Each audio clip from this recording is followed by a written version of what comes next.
నేను రవిశంకర్ వెళ్ళ ప్రొఫెసర్ గారు మనతో జాయిన్ అయ్యారు. నమస్తే నాగేశ్వర్ గారు. కేసీఆర్ కుమార్తె ఎమ్మెల్సీ కవిత కొత్త పార్టీ పెడతారనే ఊహాగానాలు జోరందుకున్నాయి.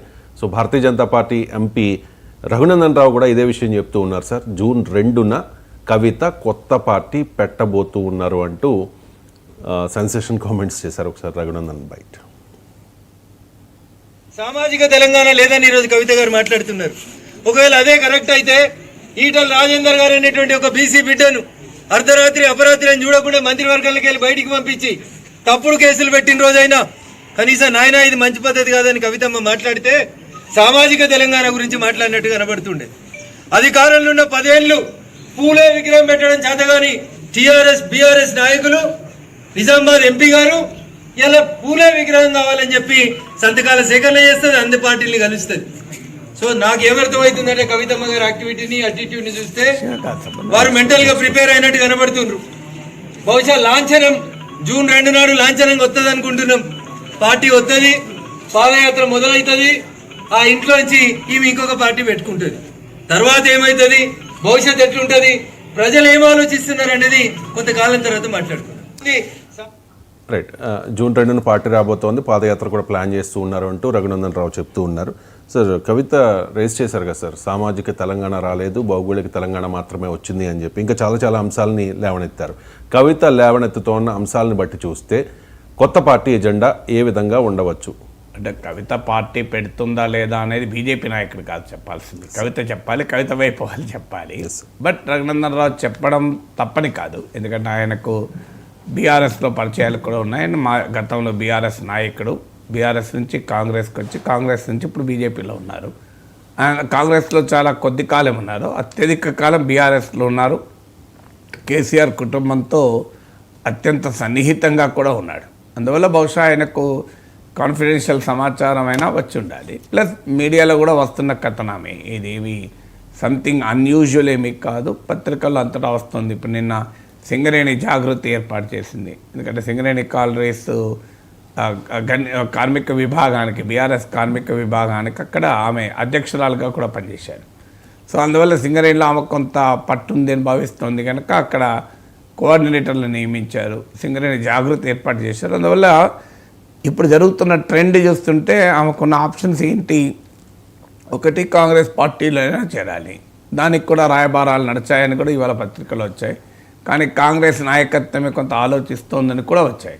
సో వన్ పాసిబిలిటీ కాంగ్రెస్లో చేరడం, రెండో పాసిబిలిటీ ఏంటి, పార్టీ పెట్టడం. ఎందుకంటే బీజేపీలో అయితే ఆమె చేరదు, చేరినా అక్కడ ఏమీ లేదు ప్రాధాన్యత వచ్చేది.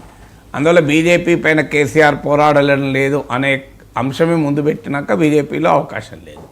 సో అందువల్ల ఆ పార్టీ పెట్టవచ్చు అని, దానికి తెలంగాణ బహుజన రాష్ట్ర సమితి అని పేరు పెట్టవచ్చు. ఎందుకంటే టీఆర్ఎస్లో కేసీఆర్ వదిలేసుకున్నాడు కనుక బిడ్డగా నేను పట్టుకున్నాను అని చెప్పడానికి అవకాశం ఉంటుంది. లేదు, తెలంగాణ జాగృతి సాంస్కృతిక వేదిక ఆమె దానికి నాయకత్వం వహించారు, ప్రారంభించారు. తెలంగాణ ఉద్యమ కాలంలో కూడా తెలంగాణ జాగృతి విశేషమైన కృషి కూడా చేసింది.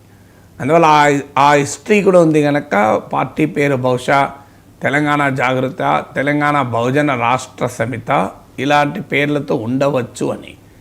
ఇక ఆమె అన్న మాటలను బట్టి సామాజిక తెలంగాణ అంటే భౌగోళిక తెలంగాణ సాధించాం, సామాజిక తెలంగాణ సాధించలేదు అని ఆమె స్టేట్మెంట్ ఇచ్చారు.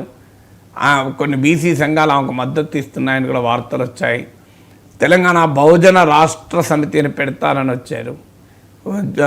అంబేద్కర్ విగ్రహం కొరకు, జ్యోతిరావు ఫులే విగ్రహం కొరకు, బీసీల రిజర్వేషన్ల కొరకు ఆమె ఇటీవల మాట్లాడారు కనుక సామాజిక తెలంగాణ అనే అంశం ఆధారంగా ఆమె జనంలోకి వెళ్ళవచ్చు అని.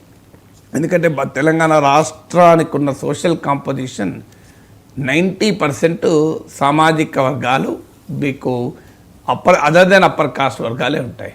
మీకు దేశంలో ఫార్వర్డ్ కాస్ట్ పర్సంటేజ్ ఇంత తక్కువ ఉన్న రాష్ట్రాలు చాలా పరిమితంగా ఉంటాయి. అందువల్ల తెలంగాణకు ఉన్నటువంటి ఈ సామాజిక పొందిక రీత్యా తెలంగాణలో ఉన్న సమాజంలో ఉండే సోషల్ కాంపోజిషను, తెలంగాణ రాజకీయ నాయకత్వం ఎప్పుడు కూడా కొరిలేషన్ ఉండదు.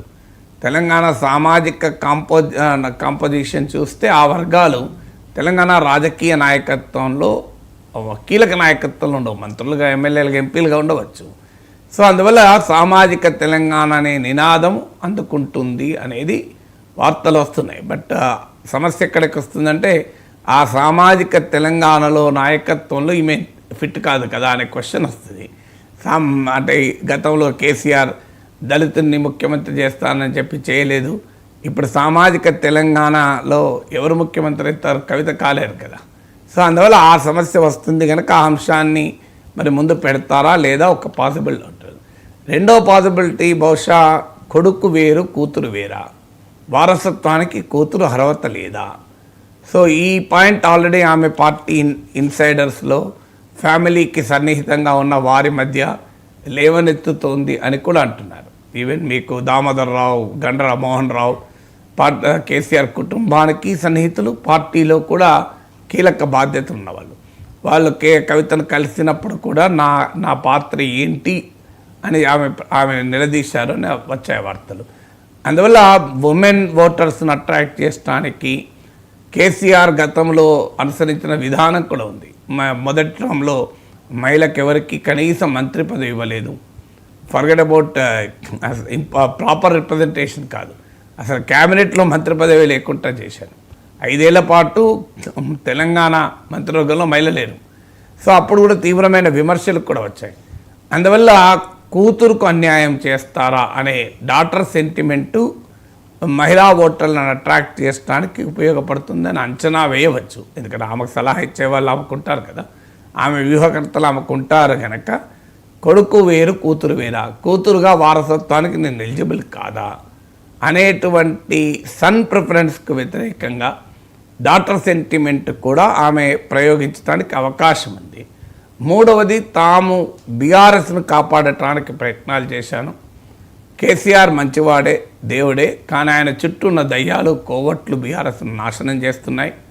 అందువల్ల బీఆర్ఎస్ పరిరక్షణ కొరకు తాను ప్రయత్నం చేశాను, అది సాధ్యం కాలేదు.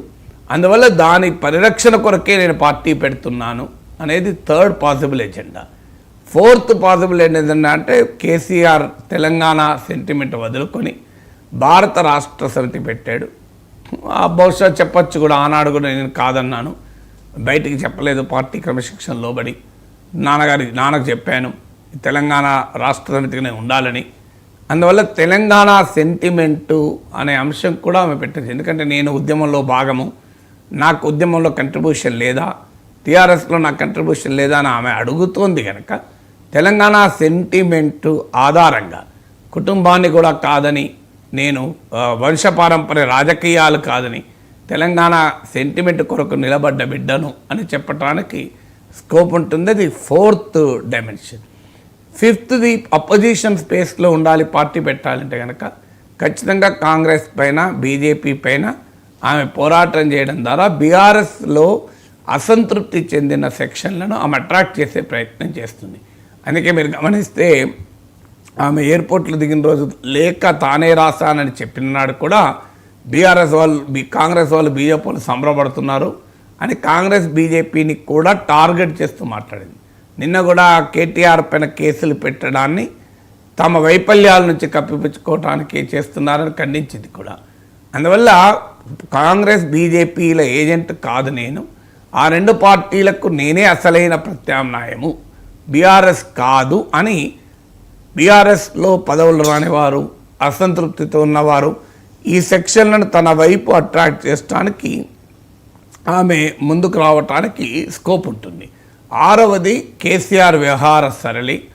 పార్టీలో సామాన్యుడికి కార్యకర్త గుర్తింపు లేదు, పార్టీ నాయకత్వం కార్యకర్త దూరంగా ఉంది. ఎందుకంటే ఇది కూడా ఆమె లేఖలో రైజ్ చేసింది. నేను చెప్పేది ఏది ఊహించి చెప్పడం లేదు. ఆమె ఇటీవల కాలంలో మాట్లాడిన అంశాలు, ఆమె రాసిన లేఖలో లేవనెత్తిన అంశాలు, వీటి ఆధారంగా మనం ఒక కొలాబరేట్ చేయగలిగితే మనకు ఒక పిక్చర్ అర్థమవుతుంది. You can create a picture of our agenda. లేకపోతే నార్మల్గా ఐ డోంట్ స్పెక్యులేట్. సో ఆరవ పాసిబుల్ అంశం ఏంటంటే నాయకులు అనేవారు ఎంత గొప్ప వాళ్ళైనా కార్యకర్త లేని నాయకులు ఉండరు. అందువల్ల కార్యకర్తలతో కూడిన పార్టీగా మారుస్తాను. మేము కేసీఆర్ పాలనలో కోటరీ క్రియేట్ అయింది, అది కార్యకర్తలకు నాయకునికి మధ్య గ్యాప్ పెంచింది. ఉద్యమకాలపు ఆ రిలేషన్షిప్ లేదు. ఉద్యమ పార్టీ స్వభావం బీఆర్ఎస్ కోల్పోయింది. అందువల్ల నా పార్టీ ఉద్యమ స్వభావాన్ని కలిగి ఉంటుంది, కార్యకర్తలతో నిత్య సంబంధాలతో ఉంటుంది. అందువల్ల ఒక బీఆర్ఎస్ ఆర్గనైజేషనల్ ల్యాబ్సెస్ నుంచి తాను నేర్చుకున్నాను అని చెప్పే అవకాశం కూడా ఉంటుంది. అందువల్ల పాసిబుల్ ఎజెండా బహుశా వీటి చుట్టూ ఉండే అవకాశం ఉంది. ఆమె ఇచ్చిన స్టేట్మెంట్ని చూస్తే ఆమె పార్టీ అంటూ పెడితే అసలు ఆమెకు ఆ 2 ఆప్షన్స్ ఉన్నాయని ముందే చెప్పాను. పార్టీ పెట్టే ఆప్షన్ ఉంది, లేదు కాంగ్రెస్లో చేరే ఆప్షన్ ఉంది, లేదు థర్డ్ ఆప్షన్ కూడా ఉంది, బీఆర్ఎస్లోనే అడ్జస్ట్ అయిపోవచ్చు. ఇలాంటి తుఫాన్లు వస్తుంటాయి రాజకీయాల్లో, మళ్ళీ సద్దుమణుగుతూ ఉంటాయి కదా. సో ఆ పాసిబిలిటీని కూడా మనం కొట్టిపారేయలేం.